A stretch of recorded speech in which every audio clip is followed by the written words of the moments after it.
Bonjour à tous, c'est week-end et c'est de nouveau le ZCL pour cette fin de semaine. Bonjour Mendy.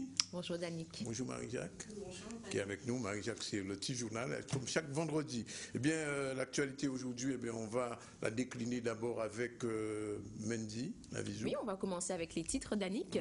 Face à la recrudescence des actes de violence, Josette Borel-Lincertin, la présidente du conseil départemental, entend accompagner l'État dans leur action préventive en Guadeloupe. Une séance de travail sur la sécurité a été organisée hier à Basse-Terre. Et entre la disparition des formulaires papier et des démarches en ligne devenues obligatoires, il convient à chacun de se mettre au numérique. Nous irons aussi également à Marie-Galante à la rencontre de Monsieur Abel Petro qui a fêté ses 106 ans hier. Il revient sur son parcours de centenaire, Danick. Voilà, et il faut le dire comme chaque jour, ZCL c'est aussi sur RHT en direct sur le 89.8 FM et on reçoit aujourd'hui le recteur de l'Académie, Camille Gala. Bonjour. Bonjour. Alors, je vais vous poser une question qui n'est pas scolaire, mais enfin, vous allez comprendre pourquoi. Ça vous a fait quoi, Riner, double champion olympique? Parce que vous avez été judoka? Non, j'ai été karatéka. Karatéka. Karatéka. Oui. C'est un art martial. Tout à fait. Effectivement, beaucoup de plaisir, beaucoup de fierté de voir que le porte-drapeau français, qui est originaire de la Guadeloupe, il gagne ses titres et puis confirme sa notoriété et puis sa supériorité au niveau mondial en battant un japonais de surcroît lors de la finale olympique. Non, une grande fierté et je pense que c'est un modèle pour beaucoup de jeunes et un modèle aussi sur ce qu'on peut espérer de ce vivre ensemble et cette diversité qui est nécessaire pour la nation française. D'accord. Alors on va revenir tout de suite sur la rentrée, puisque hier il y avait un mouvement social qui n'a pas été très suivi, d'après ce qu'on a vu. C'est un mouvement national qui avait été annoncé par effectivement le SNES sur la réforme du collège, mais bien évidemment, comme j'ai l'habitude de le faire, j'ai eu l'occasion de rencontrer une délégation du SNES hier matin et nous avons pu échanger sur les problématiques de rentrée, sur la mise en place de la réforme du collège. Mais comme je l'ai toujours dit, la réforme du collège, elle démarre en 2016 et puis ça va se mettre en place progressivement. En tout cas, tout est mis en œuvre pour que l'ensemble des collèges de Guadeloupe soient dans une dynamique positive, dans l'intérêt de la réussite de tous les jeunes Guadeloupéens. Mendy. Oui, justement à ce sujet, puisqu'on a reçu Monsieur Marceau hier sur le plateau, bon, il semblerait être satisfait de votre rencontre. Donc, quels sont les éléments que vous avez apportés à leurs revendications? C'est-à-dire qu'en fait, il y a une analyse qui est faite sur le terrain par nos collègues syndiqués qui travaillent dans les établissements et qui font le tour des établissements. Et bien évidemment, le fait d'avoir ces remontées de terrain, ça nous permet aussi de regarder de plus près là où il y a des dysfonctionnements, où il y a des choses à améliorer. Et bien évidemment, au regard de ce qui nous a été dit hier, j'ai déjà dépêché un certain nombre de personnes, notamment le corps d'inspection, mon adjoint, M. Bablon d'Azen, et tous les inspecteurs qui sont et les chefs d'établissement, bien évidemment, qui sont susceptibles d'aller voir concrètement ce qui se passe par rapport à quelques éléments qui ont été détectés ici ou là. Mais dans la grande majorité des établissements, les choses se passent plutôt bien. Marie. Je voudrais rentrer en vif du sujet de la rentrée scolaire de cette année, et notamment sur le dispositif mis en place par l'Éducation nationale concernant la sécurité renforcée. Et je voulais savoir si vous étiez au point. Écoutez, ça fait partie des préconisations de la ministre, puisque nous avons eu l'occasion d'avoir une réunion de recteurs il n'y a pas très longtemps, à la fin du mois d'août, précisant qu'il y avait des consignes à respecter de cette rentrée, avec un plan de formation à mettre en œuvre très très rapidement au niveau de l'ensemble des académies, et puis tester un système d'alerte, notamment avec les alertes SMS, pour que tous les établissements soient informés d'une éventuelle intrusion. Le test a été effectué lors de la rentrée. Ça a été plutôt positif. On a eu de très bons résultats au regard de ce qui a pu se faire dans d'autres académies. Et ce que j'ai plutôt tendance à dire souvent, ici en Guadeloupe, on a cette habitude de la gestion du risque. Notamment la gestion du risque naturel en cas de séisme, en cas de cyclone. Et on a déjà un certain nombre de postures, de gestes, de réflexes, notamment au niveau des enfants. Et il est vrai que là, travailler sur une situation d'intrusion en cas d'acte terroriste, c'est vrai que le fait qu'il y ait une intrusion, ça peut arriver aussi sans être pour autant un terroriste. Je pense que c'est de bon esprit de pouvoir effectivement se préparer à d'éventuels, en espérant bien évidemment que ça n'arrive jamais. Et puis c'est vrai que les collectivités, les services de police, les services de la gendarmerie, les services de justice, les services des pompiers, avec l'éducation nationale, nous travaillons de concert avec la préfecture, les services de l'État, pour que effectivement on fasse un diagnostic précis. Les PPMS de tous nos établissements sont réalisés. Ça, c'est l'avantage aussi d'avoir une certaine habitude sur les risques naturels. Et donc, maintenant, nous allons mettre en œuvre dans les mois qui viennent des exercices sur les questions liées aux intrusions. J'aurais une autre question aussi. Est-ce que vous pouvez un peu décrire en quoi consistent ces nouvelles réformes par rapport à, par exemple, la rentrée scolaire où les parents doivent s'identifier aux entrées, les sacs doivent être visuellement contrôlés, il y a des caméras qui doivent être mises en place, une patrouille qui doit circuler, il y a beaucoup de choses. Et est-ce que dans le concret ça va se faire d'ici le premier trimestre? Ça va se faire dans les mois qui viennent. Évidemment, ce que vous décrivez là, c'est le dispositif finalisé. Maximum. Maximum. Et bien évidemment, il y a des endroits où en fait, le diagnostic qui doit être réalisé sur l'ensemble des établissements doit nous faire remonter entre guillemets, les trous dans la raquette pour pouvoir effectivement sécuriser un certain nombre d'éléments de structures qui seraient fragilisées par rapport à une certaine intrusion, etc. Donc, bien évidemment, les services de police, les patrouilles se mettent en place. On travaille aussi avec les communes dans le cadre des polices municipales. Il y a eu des recrutements de gendarmes réservistes il n'y a pas très longtemps, donc ils ont vocation aussi à tourner aussi dans les différentes écoles, dans les différents établissements. Mais c'est vrai que chaque semaine, nous avons des réunions de coproduction avec les services de l'État et la sous-préfecture. Cellule de crise aussi. Cellule de crise qui doit être mise en place. Mais tout ça, ce sont des choses qui existent déjà, que nous devons activer en cas de situation. Mais en fait, tout ça est en place et évidemment, ça va pouvoir s'affiner dans le temps. Alors, si les gens du SNES ont eu l'air satisfaits, on ne peut pas dire pareil pour le SPEG. On les a reçus ici en début de semaine.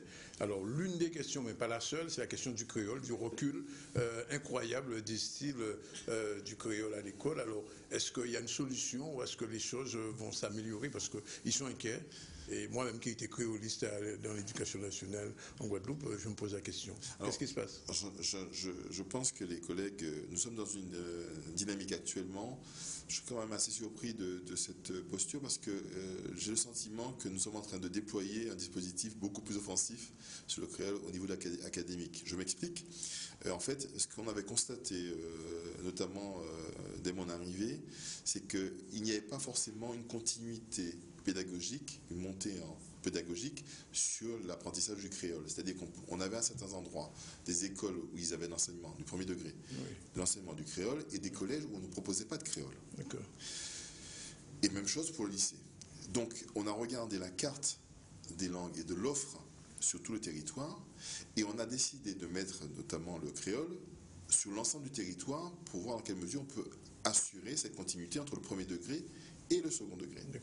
Et avec un nombre de classes bilingues, notamment anglais-créole, plus important que ce qu'on a eu jusqu'à présent.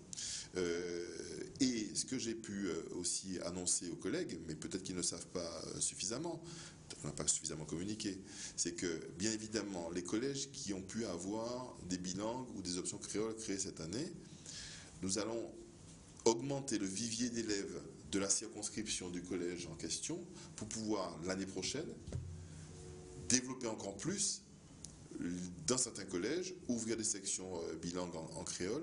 En tout cas, moi je suis un recteur qui souhaite développer le créole, mais il faut que les choses soient bien installées au niveau académique pour qu'on n'ait pas des territoires où on peut faire du créole assez facilement, et puis d'autres où on ne peut rien faire. Donc il faut aussi qu'on répartisse les moyens et que les habilitations en créole, les enseignants capables d'enseigner le créole soient aussi répartis de façon correcte. Oui. Et ça, évidemment, on n'a pas pléthore, on n'a pas des masses d'enseignants en créole. Et ce sont des choses que nous allons pouvoir mettre aussi en œuvre dans le cadre du mouvement des recrutements d'enseignants pour l'année à venir, en essayant de recruter quelques enseignants supplémentaires pour pouvoir ensuite... Vous êtes en train de dire qu'il n'y a pas eu de coupe sombre sur le créole?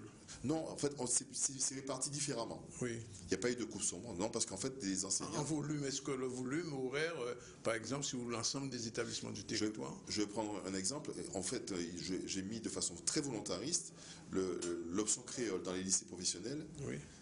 Ça n'existait pas. Et donc, on ne peut pas dire qu'il y a eu des coupes franches de créole. Oui. Par contre, on demande peut-être effectivement à certains enseignants de créole de pouvoir être sur plusieurs établissements et de faire le lien entre le premier degré et le second degré. Vous avez suffisamment d'enseignants, de moyens humains pour enseigner au créole? De toute façon, la compétence en enseignant en créole n'est pas suffisante au niveau académique. Il faut évidemment qu'on recrute davantage. Parce qu'au niveau de l'université, il y a un problème aussi là.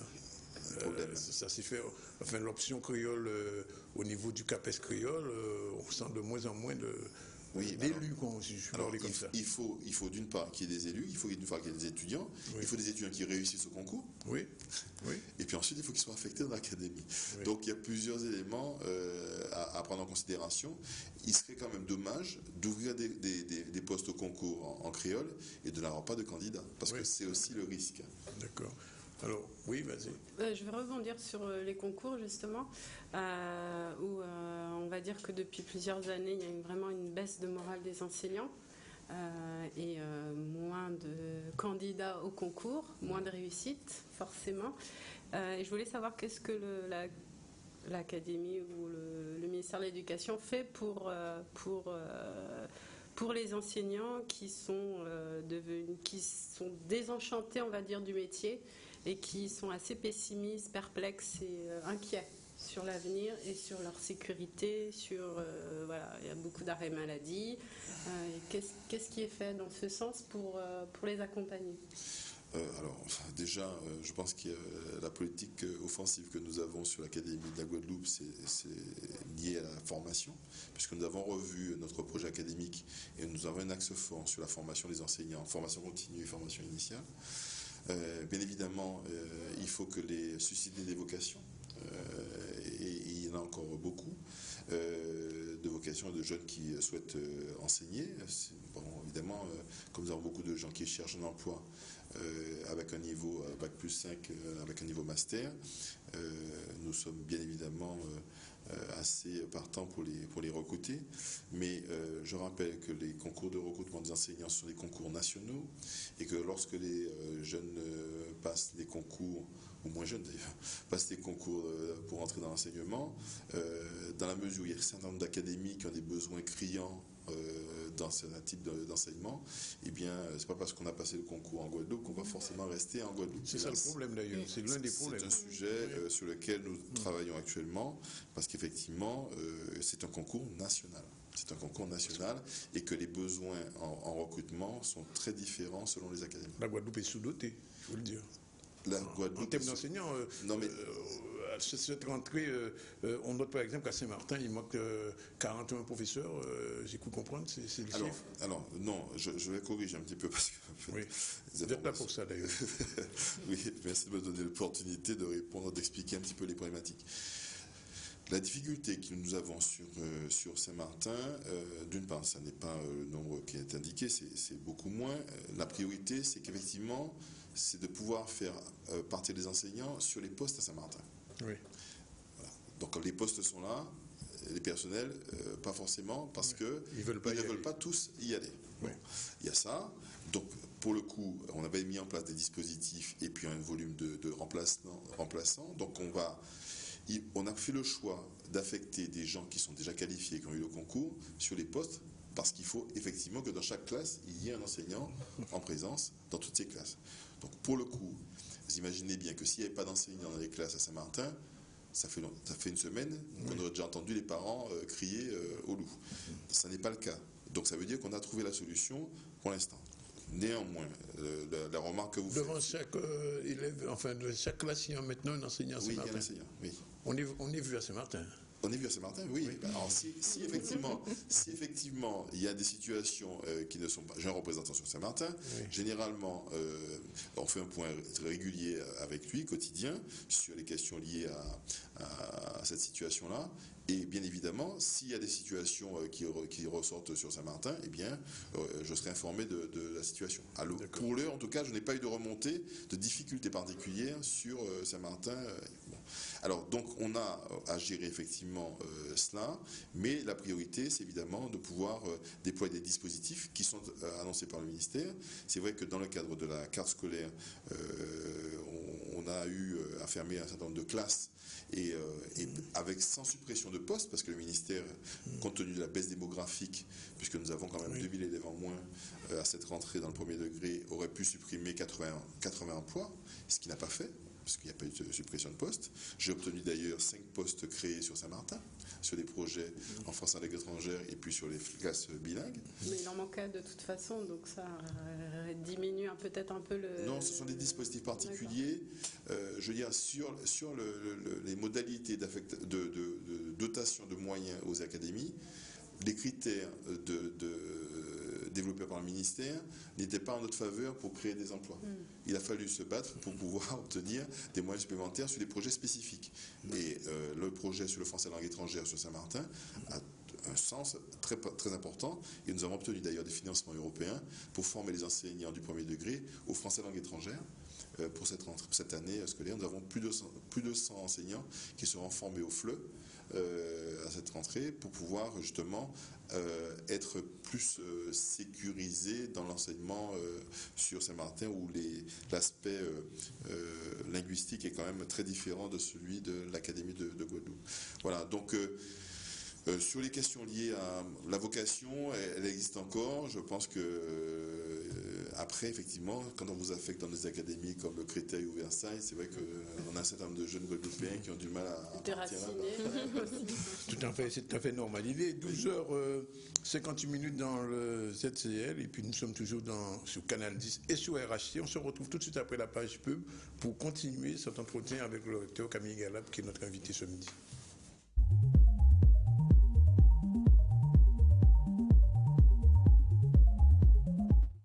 13h04, retour sur le plateau du ZCL et sur RHT, la radio qui nous rediffuse cette émission. Alors, je disais tout à l'heure que nous recevons le recteur Galap depuis un moment. On va continuer à le recevoir. Mais avant, on revient sur le titre de l'actu avec Mendy Laviso. Oui, merci Danick. Face à la recrudescence des actes de violence, Josette Borel-Lincertin, la présidente du conseil départemental, entend accompagner l'État dans leur action préventive en Guadeloupe. Une séance de travail sur la sécurité a été organisée hier à Basse-Terre. Et entre la disparition des formulaires papier et les démarches en ligne devenues obligatoires, il convient à chacun de se mettre au numérique. Et nous irons pour finir à Marie-Galante à la rencontre de monsieur Abel Petro qui a fêté ses 106 ans hier. Il revient sur son parcours de centenaire. Et à Capesterre, les policiers trinquent, c'est ça? C'est ça, on va commencer effectivement ce journal avec un fait divers. Hier, dans les environs de 22h30, la police a été appelée secteur Moulin à Eau à Capesterre-Bello pour un individu blessé par arme à feu. Arrivé sur les lieux, un agent de la police a reçu des balles de plomb à la jambe. Il a été évacué au CHU par les sapeurs-pompiers. Son pronostic vital n'est pas engagé, mais voilà un fait de plus provoquant la colère des syndicats de police. Séance de travail entre préfet et présidente du conseil général du département. Oui, c'est cela, Danick. Effectivement, après l'annonce de l'arrivée de 3 nouveaux commissaires, le préfet donc, de la Guadeloupe poursuit ses échanges concernant les politiques publiques de lutte contre l'insécurité et de la délinquance. Hier après-midi, c'est au conseil départemental qu'il s'est rendu pour une séance de travail avec la présidente et M. Jean-Claude Pioche, afin de poursuivre le dialogue avec l'État sur les voies et les moyens face à la recrudescence des actes de violence. Un reportage de Nicolas Hachi. Une réunion très importante, il y en aura d'autres. Et ce que je demande, c'est que chacun puisse être efficace dans leur domaine. Celui des maires aujourd'hui, c'est une compétence aussi sécurité. Donc les maires ont toute leur place à jouer dans ce jeu et qu'il faudra gagner parce qu'aujourd'hui, on constate bien que la délinquance, on est dans une période de pic de délinquance sur le territoire de la Guadeloupe. Bien sûr, nous devons trouver des solutions ensemble. La présidente l'a dit, nous sommes là pour trouver des solutions et ensemble. Bien sûr, il y a sûrement plusieurs problématiques qui font qu'on arrive à ce problème majeur sur le territoire. C'est pour ça que, aujourd'hui on parle de prévention, on parle de protection de la famille, c'est un ensemble de faits qui emmènent cet effet de violence sur le territoire de la Guadeloupe. Nous avons effectivement décidé de développer les équipes de rue en faisant une priorité en mettant aussi une priorité sur la zone de sécurité prioritaire. Je crois que ces équipes, la présidente l'a rappelé avec force, ont fait leurs preuves sur le terrain. Lutter contre la délinquance, c'est aussi la prévenir. Et je pense que effectivement, cette décision de la présidente de renforcer les équipes à partir des 40 adultes relais que je vais mettre à sa disposition, va produire rapidement des effets concrets sur le terrain. La sécurité, c'est une compétence régalienne de l'État, mais l'État doit être accompagné. Les collectivités majeures, collectivités départementales, régionales, y compris les communautés de communes, Cap Excellence par exemple, nous devons être derrière l'État. Et moi, je suis resté dans mon rôle, c'est-à-dire la prévention. Nous ne permettons pas, que des jeunes qui sont, ou moins jeunes, qui sont peut-être limites, qui n'ont pas encore franchi la ligne rouge, nous devons les garder dans le droit chemin, donc tout au moins les orienter. Donc il nous faut obligatoirement faire de la prévention. La prévention, j'en fais déjà, que ce soit par l'insertion, mais aussi par la présence sur le territoire des équipes de rue. Nous en avons 5 actuellement. Avec le préfet, nous avons décidé que l'État je prendrai en charge 40 adultes relais que gère actuellement le préfet, qui seront mis à ma disposition pour augmenter les équipes de rue et mieux les déployer sur l'ensemble du terrain. 13h09 et suite et fin de l'interview du recteur et je voulais me poser une question, vous attendez, c'est la question de l'université, ça vient surpris à la démission de Madame Corinne Mancé-Caster. Les motivations de la démission de Mme Mancé-Caster ont été déployées dans le courrier qu'elle a adressé à l'ensemble de la communauté. C'est inhabituel ce genre de choses quand même. Ça arrive. Très peu. Des collègues. À 4 mois de la rentrée, à 4 mois de la fin de son mandat, juste avant la rentrée, c'est un mauvais coup ça. Mauvais coup, je ne pense pas, parce qu'en fait, ce qu'elle a annoncé, alors je ne suis pas dans sa tête, donc je ne peux pas vous le dire, mais ce qu'elle a quand même annoncé, c'est qu'elle souhaitait que la nouvelle équipe se mette en place dans des conditions optimales. Et puis bon, c'est vrai que son mandat était quand même particulièrement difficile. Ah oui. Et puis avoir l'opportunité d'intégrer une grande université comme celle de la Sorbonne, quand on est enseignant-chercheur, professeur des universités, je pense qu'à un moment donné, il faut aussi saisir un certain nombre de... Vous ne pensez pas que le ministère a un petit peu poussé à la sortie? Pour pouvoir, non, je pense pas. Honnêtement, en tout cas, pour pouvoir candidater dans ces grandes universités-là, pour intégrer un laboratoire de recherche, une université comme celle de la Sorbonne, il y a tout un processus de candidature individuelle. C'est sur la base de la qualité de votre dossier scientifique que vous êtes recruté. C'est pas simplement sur le fait qu'un tel va dire Madame un tel va rentrer non, là. C'est clair. Ah, voilà. Non, là, sur ces qualités d'enseignants, de chercheuses, mais il n'y a peut-être pas de souci. Je suis convaincu que c'est sur ces qualités d'enseignant-chercheur qu'elle a été recrutée à la Sorbonne. Oui. Je veux dire, demandez à beaucoup d'enseignants-chercheurs s'ils veulent muter à la Sorbonne, ils vont tous vous répondre oui, je veux y aller, mais tout le monde n'est pas forcément retenu pour intégrer la Sorbonne. D'ailleurs, je pense qu'on devrait valoriser davantage cette mutation qui intervient dans une université prestigieuse parisienne quand on vient de l'université des Antilles. C'est clair, mais cela dit, l'ex-UAG, c'est le bazar en ce moment. C'est le bazar. Ça va être la guerre. Non, mais vous savez, les deux recteurs que nous sommes, celle de la rectrice de Martinique et puis moi-même, sommes chanceliers des universités tous les deux. Nous avons accompagné l'administrateur provisoire, M. Narayan Sami, pour pouvoir organiser le mieux possible et dans un esprit démocratique démocratique et alors, totalement transparent. Possible, hein. Ben oui, évidemment, parce qu'on ne peut pas prévoir ce qui peut se passer. On a eu une séance avec l'ensemble des membres du conseil d'administration, on leur a demandé un petit peu leur avis, et en tout cas, on va être très vigilant pour que les choses se passent le mieux possible. Oui. Voilà.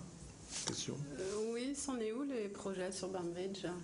Professeur Bainbridge, c'est en cours. Vous avez vu le président de région? Comment? Vous avez vu le président de région? J'ai vu le président de région avec ses services, c'était avant les grandes vacances.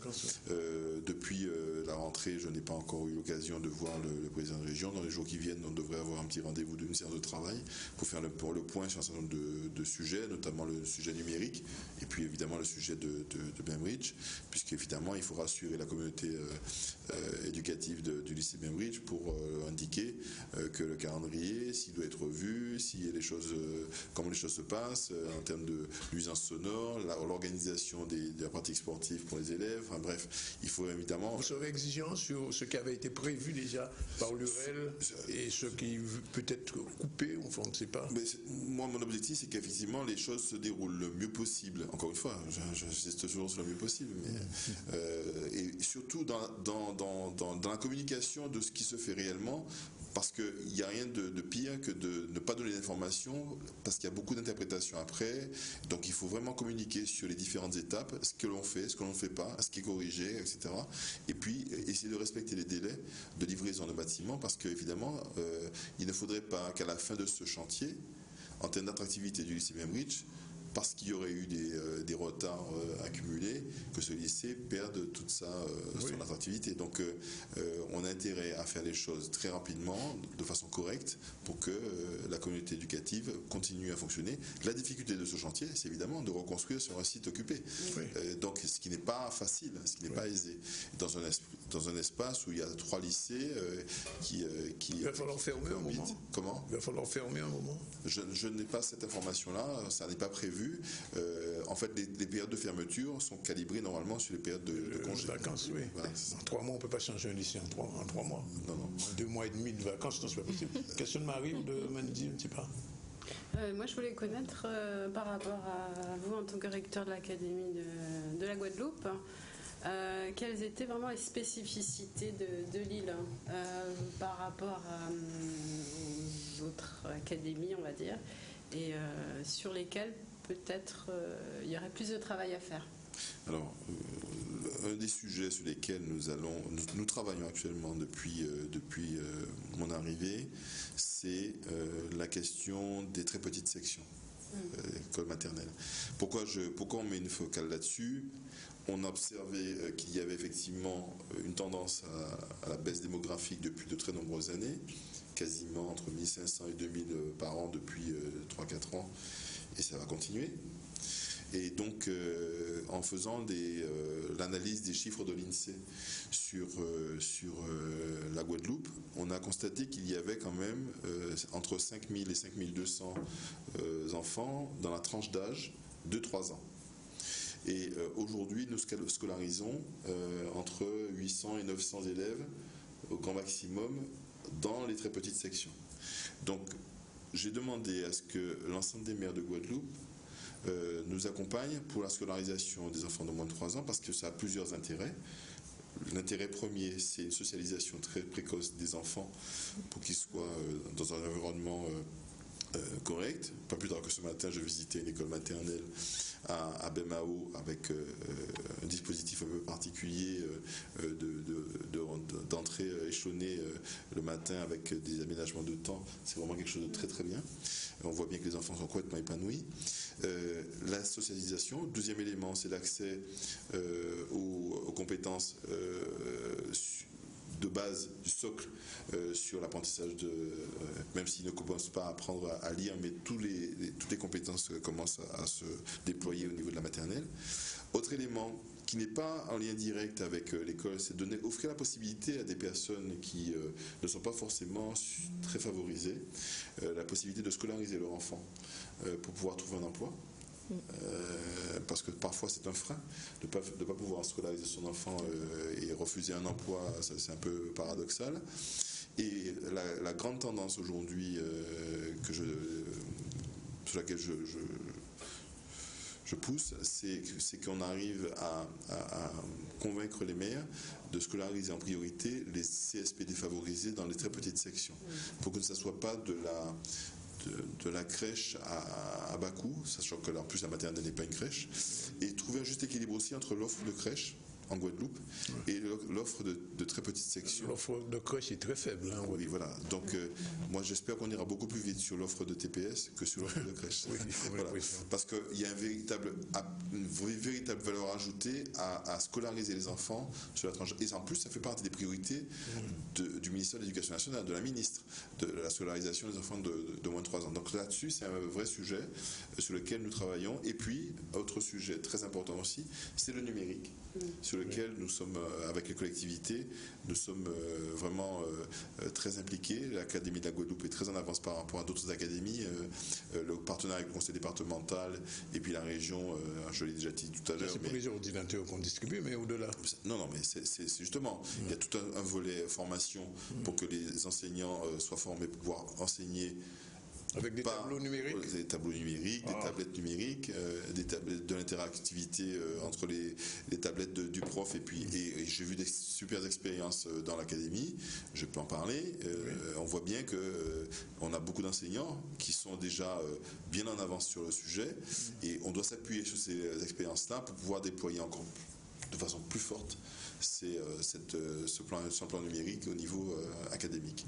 En tout cas, moi, un élément sur lequel nous sommes en train de travailler également, parce que c'est vraiment l'offre post-bac pour l'ensemble de nos bacheliers en Guadeloupe, puisque nous avons l'intention de participer à l'appel à projet de 500 formations au niveau national, en créant des BTS sur des secteurs où on a de vrais besoins en termes d'insertion, des nouveaux métiers en Guadeloupe sur l'économie verte, l'économie bleue, voilà, la croissance bleue, comme certains le disent, voilà, et puis les métiers de l'environnement, les questions liées aux travaux publics, par exemple, ce sont des secteurs sur lesquels on doit travailler à créer et pour le coup, le ministère prévoit de créer des emplois pour ces formations-là de façon spécifique pour la rentrée prochaine. Votre ministre est prévu ici avant les élections prochaines?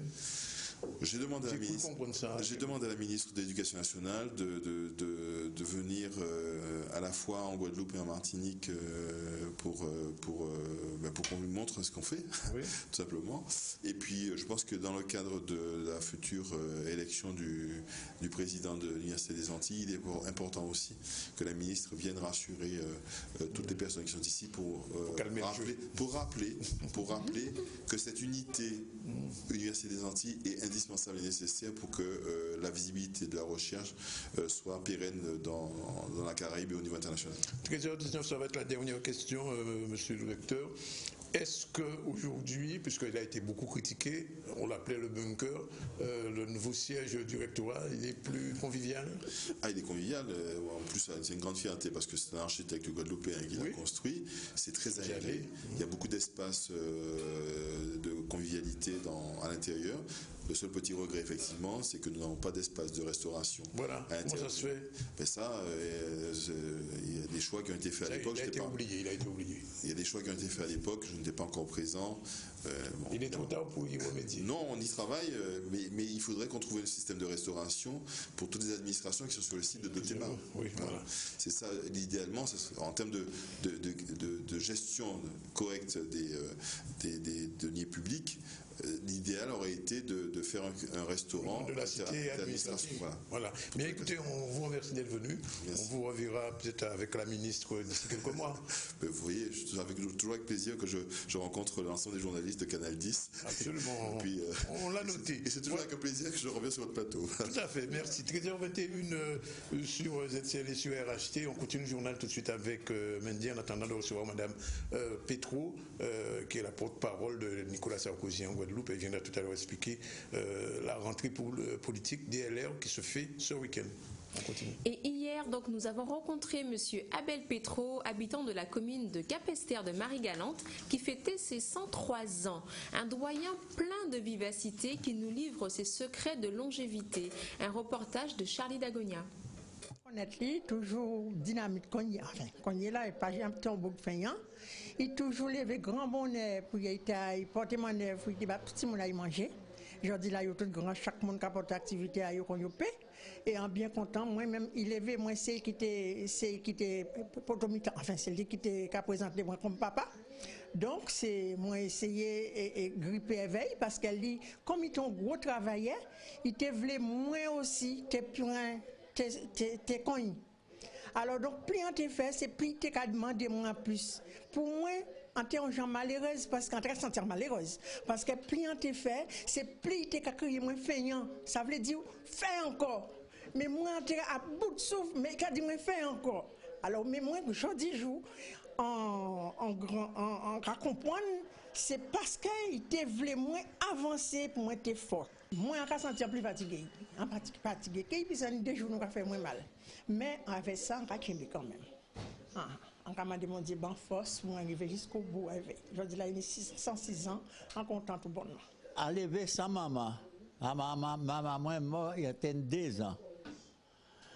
Et papa, moi, marié, il était tenu après 9 ans. Alors, il fait 2 petits mondes aussi. Alors, je suis en bas belle-mère. Mais là, t'es méchant. Mais bon Dieu t'a protégé moi. Après 7 petits mondes, moi, je travaille à l'usine. Après ça, TP. Alors, je suis venu à nous de mépris et qui avait antenne 3C. On s'est mort et 2 c'est à présent tout le monde maillé et l'autre l'a arrêté. C'est moi qui travaille et venu faire sans paiement, bail pâté et bien marcher. Mais moi-même, on dit mon Dieu, je dis un ramarcheur, un habitant, on a fait 5 opérations. Après, il y en a pied en moins. Après, 2 en vente en moins. Après, on doit être en moins. Et venu à présent, jusqu'à présent, mon bon Dieu, on a changé. Sans paix à présent, on n'a pas changé. Mais sans paix avant, on a changé. Il se baigne en sang. Il saisit un pistolet qu'il est cognette encore. Et bis au fond, mon père, en criant caramba. Le coup passe à 6 près. Quel chapeau. Le coup passe à 6 près. Et le cheval fait un écart en arrière. Je dis, donnez-lui tout à bras, quand même, à ces pauvres blessés. Victor Hugo, son récitation Sinabal. Tu vas lancer la pub. Eh bien, nous nous retrouvons sur le ZCL. Nous allons marquer une courte page de pub et on revient tout à l'heure.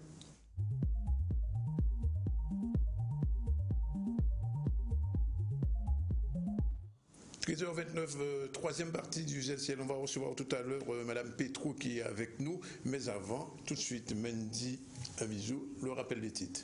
Oui, merci Danick. Comme on le disait au début de ce journal, face à la recrudescence des actes de violence, Josette Borel-Lincertin, la présidente du conseil départemental, entend accompagner l'État dans leur action préventive en Guadeloupe. Une séance de travail sur la sécurité a été organisée hier à Basse-Terre. Et entre la disparition des formulaires papier et les démarches en ligne devenues obligatoires, il convient à chacun de se mettre au numérique. Et enfin, à Marie-Galantre, nous avons rencontré M. Abel Pétrou qui a fêté ses 106 ans hier. Il est revenu sur son parcours de centenaire. Voilà, Danick. Voilà, Pétrou peut cacher un autre. Bonjour, Madame Pétrou. Merci d'être venue, d'avoir quitté Basse-Terre pour venir. Alors, vous êtes là aujourd'hui parce qu'en fait, votre parti, les Républicains, fait sa rentrée en Guadeloupe ce week-end. Oui, la rentrée politique de la Fédération Les Républicains aura lieu dimanche 11 septembre. Quel va être le programme ? Alors, nous aurons au programme une conférence débat avec un maître de conférence très connu, Pierre-Yves Chicot, sur le vivre ensemble à l'épreuve de la République. D'accord. Et ensuite, nous allons discuter des sujets qui font l'actualité actuellement, c'est-à-dire la primaire, l'organisation de la primaire, les élections à venir, l'élection présidentielle. Justement, avant de passer la parole à Marie-Jacques, le vivre ensemble à l'intérieur du PR, de l'ULR, ça a dit compliqué en ce moment. Pourquoi? Vu le nombre de candidats aux primaires, et vu les couteaux qui sont tirés, les petites phrases... Nous ne sommes pas les premiers. Le Parti socialiste a organisé en 2011 une primaire. Il y a eu des petites phrases. Il y a eu des choses qui m'ont marqué. Quand certains se sont traités sur un plateau de flambis.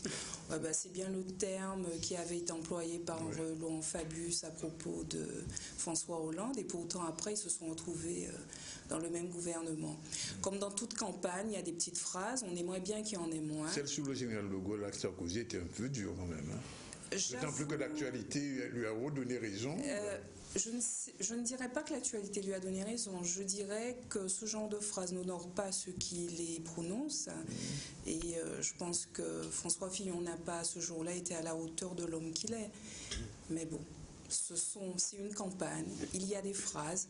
On espère que ce sera terminé. Surtout que tous les candidats ont signé pour qu'après cette primaire, on se retrouve tous ensemble. Donc on va éviter les petites phrases. Mendy, d'abord, puis... Oui, moi ce que j'aimerais savoir, c'est combien de candidats seront aux prochaines primaires? Alors sur la ligne de départ aujourd'hui, ils sont au nombre de 8. Donc je vais vous les citer. Il y a Alain Juppé, François Fillon, Bruno Le Maire, Jean-François Copé, Nicolas Sarkozy, Nathalie Kosciusko-Morizet, Hervé Mariton et Jean-Frédéric Poisson. Ah, quand même, oui. Oui, le PCD, le Parti chrétien-démocrate. Donc au niveau du PCD, il n'avait pas à récolter des parrainages comme pour les Républicains. Marie? Moi, je vais plus revenir sur la Guadeloupe. Et je voulais savoir si pensez-vous que les voix des Républicains en Guadeloupe soient suffisamment audibles? Elles sont moins audibles depuis quelque temps, mais j'ai bon espoir qu'avec cette alternance qui se rapproche grandement pour la France et singulièrement pour nous. Vous êtes optimiste quand même, hein? Ah non, mais on l'appelle de nos voeux. Je pense que la grande majorité des Français est dans cette attente. Donc avec l'alternance, je crois que notre voix sera beaucoup plus audible et que certains retrouveront le chemin de la maison. Qu'est-ce qui a manqué à ce que vous ne soyez pas assez entendu? Le jeu de l'alternance politique, tout simplement. À un moment, la droite était quasiment majoritaire en Guadeloupe. Ensuite, il y a des jeux de pouvoir, il y a des jeux de chaises musicales. Des erreurs aussi. Des erreurs aussi, évidemment. Nous, on n'est pas là pour se le cacher. Et avec l'alternance qu'il y a eu au niveau national, comme partout, ça a été un ascenseur pour le Parti socialiste. Et puis, il y a eu beaucoup plus de maires de gauche, de parlementaires. J'ose espérer, je l'appelle de mes voeux, qu'à partir de 2017, l'ascenseur aille dans un autre sens. On dit peut-être non, pour le moment, non. Alors, venons un petit peu rapidement, mais enfin, il faut en parler. À la mairie, ça va mieux avec Marie-Luce? Parce que Marie-Luce, elle est un peu secouée en ce moment. À la mairie, les choses s'annoncent, ça va un peu mieux. Ça va un peu mieux. Et vous avez rien... Oui, Marie, peut-être va préciser la question. On a prédit je crois que c'était sur une émission de Guadeloupe Première, que vos relations, je pense que vous êtes deux femmes de caractère bien distincts, et qu'en 2016, vos relations risqueraient de fortement se déchirer. À cause de Alors, je pense... Entre autres, votre prise de position durant les régionales. Et est-ce que vous avez des regrets de ne pas avoir suivi l'équipe d'Harry Chalus? Alors là, aucun regret. Et chaque jour qui passe me donne raison. Je n'ai aucun regret. Et je pense que j'ai peut-être eu raison avant certains. Je suis restée... comme je l'ai toujours été, fidèle à mes convictions, fidèle à ce que je dis. Je ne suis pas quelqu'un qui varie au gré des sondages et je ne suis pas une dirigonfiste. Donc ce n'est pas parce que quelqu'un, pour l'instant, est au summum dans sa carrière et dirige la Guadeloupe que pour autant j'irai là. J'ai du respect pour M. Chalus, on se parle normalement, mais il n'était pas question que j'aille le soutenir pour sa campagne des régionales. Donc, en fait, ce que je voulais savoir, c'est que les tensions vont-elles s'apaiser? Vont-elles, avec Madame la maire de Basse-Terre, connaître vos relations, mais surtout avoir une idée sur les points francs qui vous opposent toutes les deux. Et à contrario, les points où vous avez vraiment envie de la soutenir dans ses démarches pour le fonctionnement de la ville de Basse-Terre. Alors, qu'on soit clair, concernant le fonctionnement de la ville de Basse-Terre, nous n'avons pas de divergence spéciale. Je viens de l'ancienne équipe, l'équipe qui est installée depuis 2008. Il y a des choses que nous avons actées tous ensemble et il serait malvenu aujourd'hui que je revienne dessus. Je prends un exemple bien simple, le parking. Qui a été tant décrié, on l'a appelé de nos voeux, je fais partie de la commission d'appel d'offres, j'ai voté pour qu'il y ait ce parking à Basse-Terre et je persiste à penser que c'est une bonne chose. Après, peut-être qu'en termes... La place coûte cher. Il coûte ce que ça coûte ailleurs. Je peux aller me garer jusqu'à la... Monsieur Danican, je profite... Excusez-moi, vous voyez... Oui, l'habitude de Danican. L'habitude de vos confrères. Oui. Il y en a d'autres. Je profite de votre antenne pour dire un certain nombre de choses. Et on a dit énormément de choses sur le stationnement à Basse-Terre, sur le parking. Des vérités et aussi beaucoup de contre-vérités. Le parking n'est pas plus cher qu'ailleurs. C'est un équipement qui a coûté près de 13 millions d'euros. Oui. Il n'est quand même pas question que les gens aillent se garer gratuitement là. C'est quoi le tarif? Le tarif, il est le même que partout. Les 30 premières minutes sont gratuites.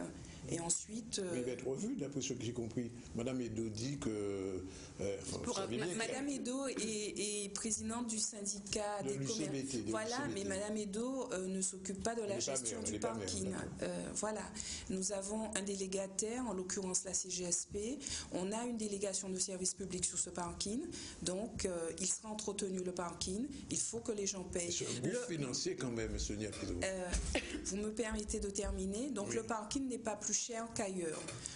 Les Bastériens ont réclamé du parking, ils ont réclamé de pouvoir se garer, on le leur a donné. Oui. Vous connaissez très bien les gens, hein. Un coup ils veulent quelque chose, quand ils l'ont, c'est différent.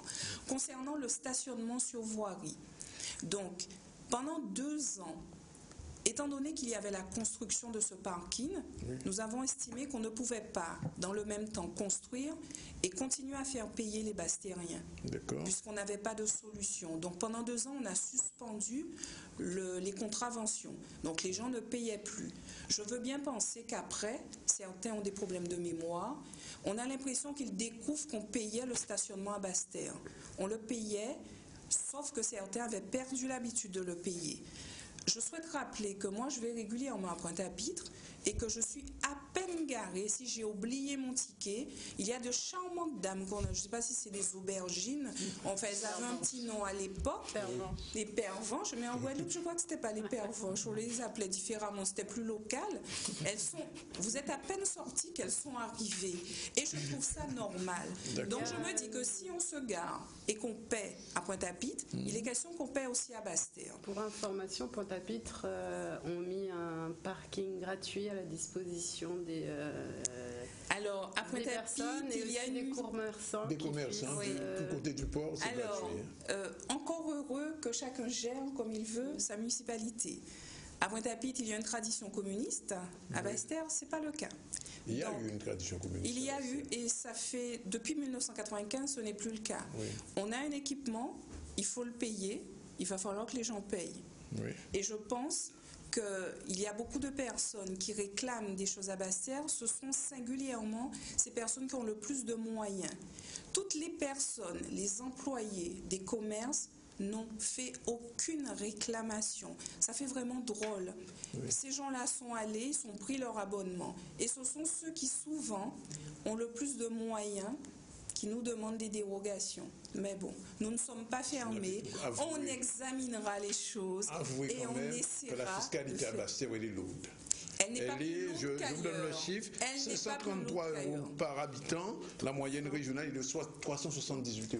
Elle n'est pas plus lourde qu'ailleurs. Si vous avez ça, vous avez aussi les taux de taxes d'habitation et de taxes foncières. Oui. La taxe d'habitation à Saint-Claude ressemble étrangement à celle de Basse-Terre, ainsi que vieux habitants. Oui. Et en termes d'équipement, ce n'est pas tout à fait le cas. Je rappelle que nous sommes une ville-centre.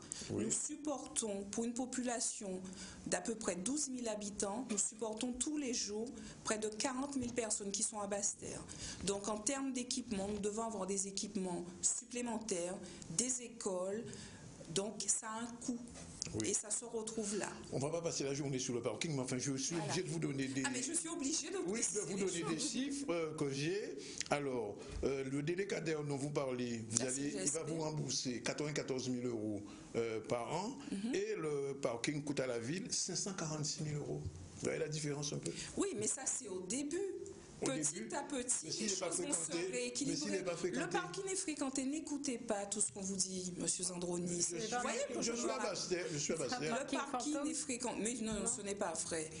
J'étais garée dans le parking vendredi dernier. Pas du tout.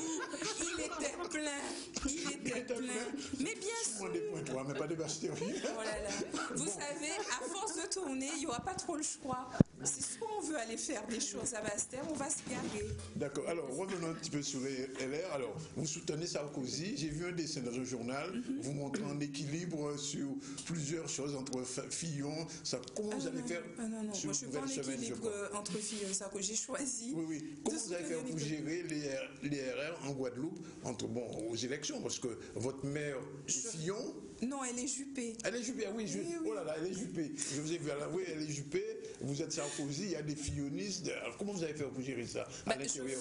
Je ferai comme tous les présidents de fédération dans l'Hexagone, comme le président de la fédération Martinique, Fred Michel Thiraud, avec qui j'étais en ligne hier soir, qui est porte-parole d'Alain Juppé. Je ferai comme Paulin Brunet en Guyane, qui s'occupe... Mais ça va être compliqué à avouer. Ce n'est pas plus compliqué qu'autre chose. Dans des familles, il suffit qu'il y ait 4-5 enfants, c'est très compliqué tout le temps. On va gérer, on a l'habitude de gérer, ne vous inquiétez pas. À l'arrivée au primaire bientôt, vous saurez combien réellement d'adhérents? Parce que le parti, comme on dit, il a pris du gaz depuis quelques années. Ah oui, il a pris du gaz, comme vous dites, mais il remonte. Et puis nous, on a des vrais chiffres. On ne les bidouille pas. Alors, allez-y.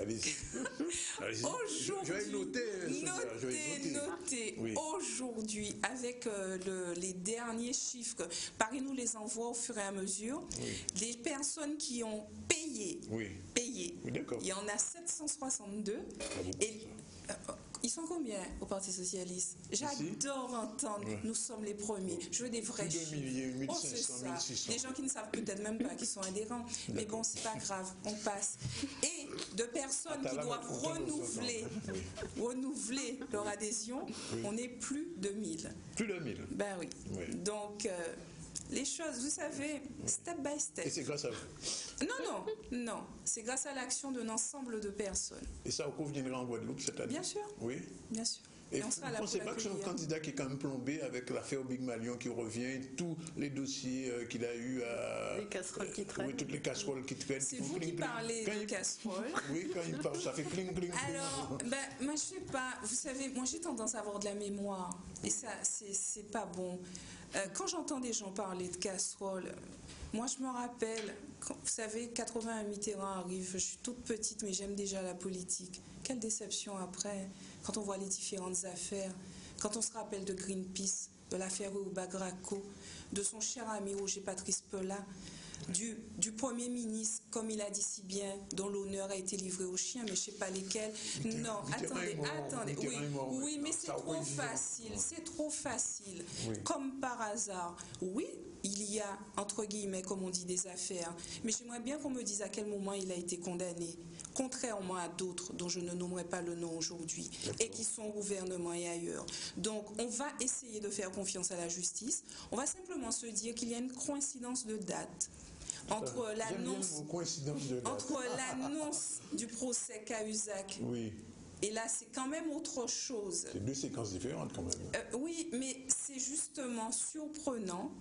Et cette affaire Big Malion, c'est quand même incroyable de voir que pour la première fois dans cet État, pour un dépassement de compte de campagne, alors qu'il n'y a aucun enrichissement en tout cas, si enrichissement il y a, c'est pas pour Nicolas Sarkozy. Qu'on demande son renvoi en correctionnel. Oui. Donc, on va attendre et on verra bien. Et je fais confiance aux Guadeloupéens. Et je fais confiance aux Français. Marie, une autre question peut-être sur les LR. Je voulais savoir, sur les LR, donc sur les Républicains de Guadeloupe, qui était le mieux placé pour mener la danse? À quel niveau? Oui, prendre le bâton de pèlerin. Oui, à quel moment? Le secrétariat général. Oui. Entre Bernier, vous, un moment. Bon. Non, il y a deux fonctions totalement différentes. Hein. Il y a Laurent Bernier, secrétaire départemental, il est nommé en bureau politique par le parti. Il est chargé d'appliquer les directives du parti ici. Le président est élu par les adhérents et lui est chargé de représenter les adhérents au national et est garant de la libre expression de chaque adhérent ici et de l'animation du parti. C'est deux choses totalement différentes. C'est bien d'expliquer parce que et c'est complémentaire. C'est pas très. Les gens n'ont pas compris forcément. Voilà, c'est pas du tout la même chose. Et je profite aussi pour dire à tous ceux qui à chaque fois me disent nous n'avons aucun souci entre nous. On s'entend très bien. Vous déjeunez souvent ensemble, j'imagine. Ça nous arrive, pas si souvent que ça, vu la distance, mais nous sommes complémentaires. C'est plus facile à Paris qu'à la Saint-François. Vous voyez, c'est quand même très bien. Lui, il est à Saint-François, moi je suis à Basse-Terre. Les deux ailes du papillon se rencontrent très régulièrement. On s'entend très bien. D'accord. On verra ça pendant la campagne. Et c'est très sincère. Je vous assure, c'est quelqu'un que j'aime beaucoup et c'est quelqu'un que je trouve très très courageux parce qu'il a tenu la famille politique pendant quelques années. Il était un peu seul. Oui. Donc, vous êtes venu le conforter. Je ne suis pas seule à être venue le conforter, mais je suis avec lui maintenant et ensemble on avance. Ensemble on ira plus loin. Les législatives, comment ça se présente pour les LR dans la circonscription? Laquelle? Celle que vous savez, avec celle de l'UREL. Comment ça se présente? Dans toutes les circonscriptions, il y aura je vous réponds que dans toutes les circonscriptions, il y aura un candidat LR investi. Peut-être même une candidate? Qui sait? L'avenir nous le dira. Oui, ça a été désigné, j'imagine. Vous le saurez suffisamment tôt. Vous viendrez nous le dire ici en direct. Oui, je vous promets. D'accord. Peut-être une question, Andy? Oui, juste une dernière, parce que c'est vrai que dans notre journal, on a entendu hier parler Madame Lucette Michaud-Chevry par rapport au rôle des sports de Rivière-des-Pères. Qu'est-ce qui s'est passé pendant ces 10 années, puisqu'il semblerait, il y a une rencontre avec le président de la région, qu'on va vers une réouverture de ce hall des sports. Mais pendant 10 ans, il est resté fermé. Pourquoi? Il est resté fermé tout simplement parce que la région ne nous a pas accompagnés avec ce hall des sports. Ce hall des sports était... Madame la Présidente était déjà à la région quand le hall des sports a été construit. Quand il a été construit, oui. Elle était là, mais c'est elle qui l'a construit.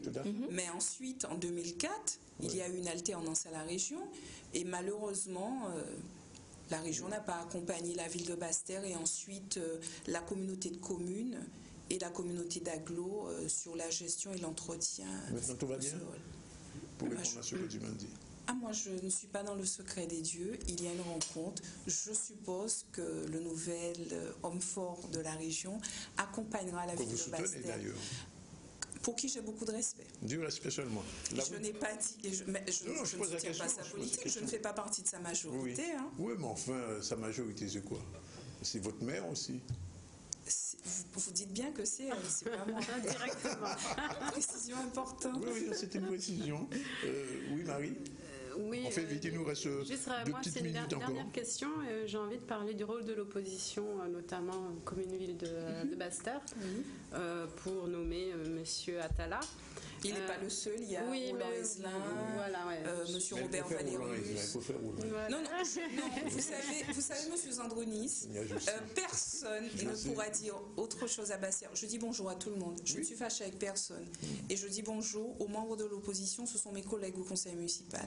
S'il y a quelqu'un qui est fâché avec moi, c'est son problème. Je ne suis fâchée avec personne. Alors, et pas avec Monsieur Attala. Donc l'opposition, que ce soit dans un gouvernement ou un conseil municipal, aide à faire avancer les choses et est essentiel dans le fonctionnement d'une commune ou autre. Cela dit, pensez-vous écouter suffisamment l'opposition? À Basse-Terre? Oui. Je pense que l'opposition a droit à la parole comme dans toute assemblée. Chaque fois qu'ils ont demandé de la parole, ils l'ont eu.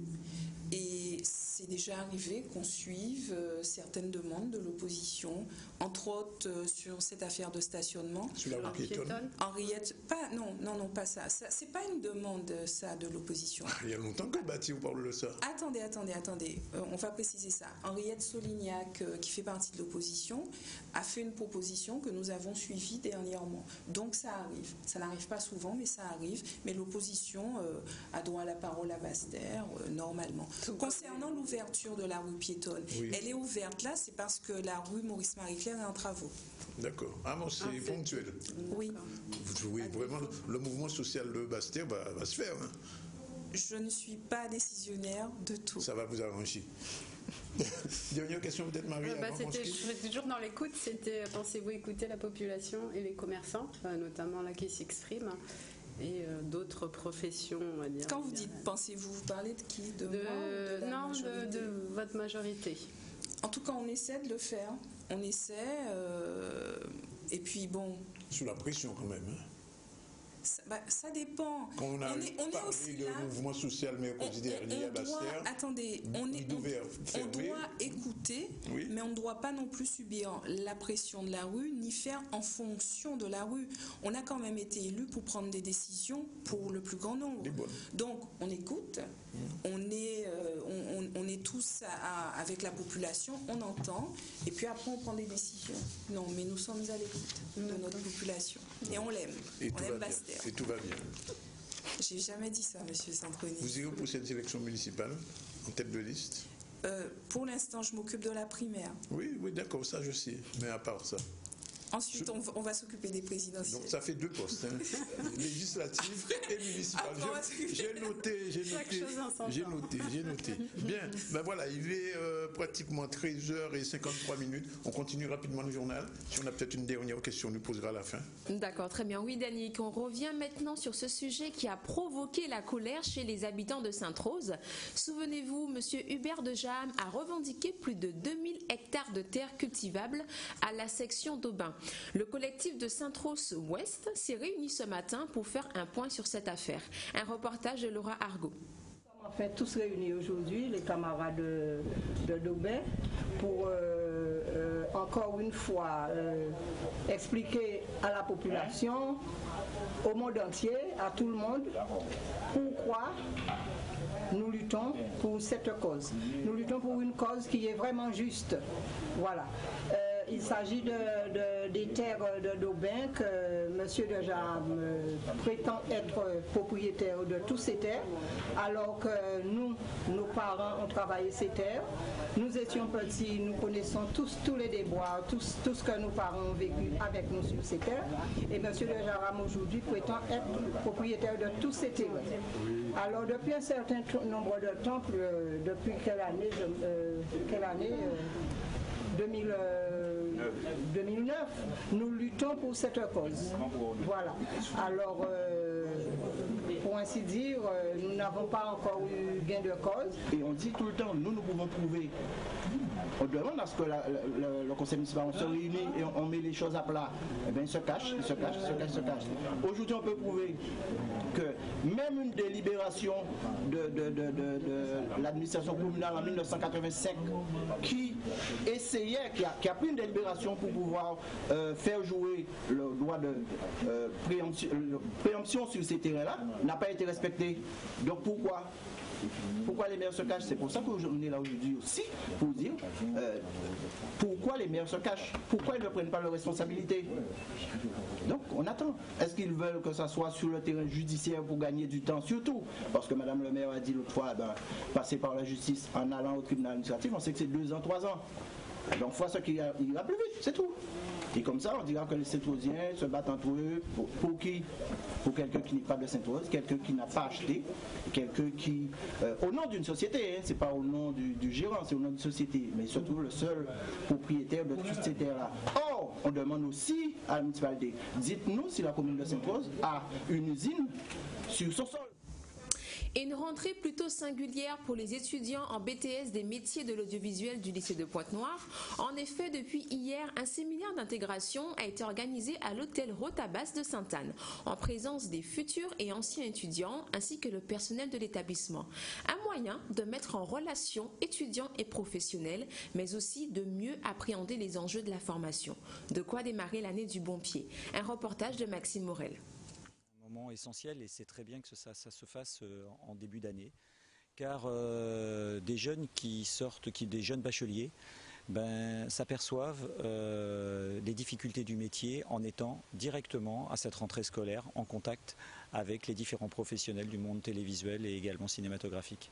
Je suis content d'avoir été sollicité pour être à ce séminaire. C'est un échange avec les étudiants qui préparent cette formation en audiovisuel. C'est vrai que c'est un métier qui demande beaucoup de passion, de créativité, et que c'est l'avenir pour demain, parce que j'ai toujours comme souhait que demain, qu'il y ait des films, des réalisateurs guadeloupéens qui pourraient faire un long métrage ou court métrage comme long métrage, mais que ça soit bien avant, quoi, parce que c'est vrai qu'il y a beaucoup d'ambition là-dedans, de ce métier-là, mais bien souvent, on ne voit rien venir. C'est important pour nous, les élèves du BTS, de rencontrer les professionnels, parce que ça nous permet de voir comment est-ce qu'eux, ils ont réussi, qu'ils puissent nous parler de leur propre expérience, qu'ils puissent nous donner des conseils pour la suite, ce que nous devons faire nous-mêmes, le chemin à suivre, les voies vers lesquelles nous devons nous diriger pour espérer pouvoir réussir dans ce domaine. Ça nous apporte un regard professionnel, un regard sur leur expérience, ce qu'ils ont déjà vu, ce qu'ils nous conseillent de faire. Et ça nous permet de voir plus loin, de savoir comment se diriger dans notre vie, dans notre future carrière. C'est un monde où tout le monde se connaît. Tout le monde se connaît dans ce métier.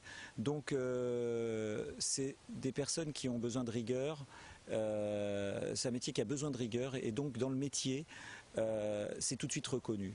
À nous, enseignants, de montrer ça pendant 2 ans, de montrer la rigueur à travers le travail qu'ils peuvent faire, car ils sont en formation, pour qu'ensuite, lorsqu'ils vont travailler, ils gardent cette même rigueur. Voilà, il est pratiquement 13h58, la dernière brève avant de se quitter. Eh bien oui, Dani, qu'est-ce que vous le saviez? Ce 9 septembre est désigné comme étant la journée en France et en Europe consacrée au recyclage des piles. D'accord, il est pile 13h58. C'est parce que... Bon, en tout cas, cette journée veut nous rappeler l'importance de ne pas jeter les piles et petites batteries à la poubelle, mais aussi d'inciter les citoyens à rapporter leurs piles usagées dans les points de collecte. Je veux juste rappeler qu'il y a justement le CNR qui est situé à Henri Becquerel pour ceux, comme pour vous, Dani, qui souhaitez recycler vos piles. Voilà, on va tout recycler. On remercie Mélodie Valise qu'on va retrouver ce soir oui, dans ce le journal. Soir. On parlera de la sécurité sociale qui avait sa conférence de presse avec plein de chiffres. Ce soir, vous allez être assommés. Merci, petit journal, d'être là. On reprend les bonnes habitudes. Ouais, ça fait plaisir de retrouver. Ça fait plaisir de Sonia Pétrou, merci d'être venue. Ne nous recyclez pas. D'avoir traversé. Vous êtes en quoi, Bastien? Voilà. Vous avez tout compris. Et c'est tout près votre réunion ce week-end. Absolument, le 11 septembre à partir de 16h à l'espace Cheikh Boudou, 156 rue de la Chapelle. Il n'y aura pas de mort ni de blessés. Non, tout ça passe toujours avec beaucoup de Les grands couteaux ne seront pas sortis. Non, pas encore. Bien, merci en tout cas. On se retrouve lundi pour une autre séquence du ZCL. Pendant toute la semaine, on sera là avec Mendy. Et puis bon week-end si vous êtes avec nous. Et puis n'hésitez pas à nous regarder sur www.zcl.tv. Tout est retransmis. Et ce soir aussi, ainsi que demain matin à 6h sur Canal 10. Voilà, c'est fini, on boucle. On vous souhaite bon week-end et puis j'espère qu'il ne va pas pleuvoir. C'est pas. Marie. Bon. Allez, c'est parti.